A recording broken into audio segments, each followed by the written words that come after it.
মৌলভীবাজার পৌর শহর থেকে সিরাজগঞ্জ ২ আসনের সাবেক সংসদ সদস্য ডক্টর জান্নাত আরা হেনরি ও তার স্বামী সাবেক সিরাজগঞ্জ জেলা পরিষদের চেয়ারম্যান মোহাম্মদ লাবু তালুকদারকে গ্রেফতার করেছে র্যাপিড অ্যাকশন ব্যাটালিয়ন র্যাব ৯।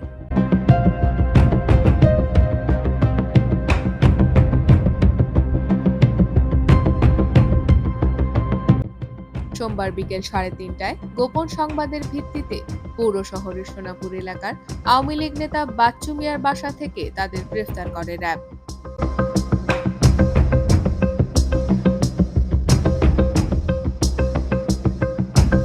জানা যায়, সাবেক সংসদ সদস্য হেনরি ও তার স্বামী লাবু কয়েকদিন যাবৎ গোপনে স্থানীয় আওয়ামী লীগ নেতার বাসায় আশ্রয় নিয়েছিলেন। এই দম্পতির পরিকল্পনা ছিল মৌলভীবাজারের সীমান্ত দিয়ে ভারতে পালিয়ে যাওয়ার। গ্রেফতারের বিষয়টি নিশ্চিত করেছেন র্যাব ৯ শ্রীমঙ্গলের কোম্পানি কমান্ডার মোহাম্মদ নুরুল কবির।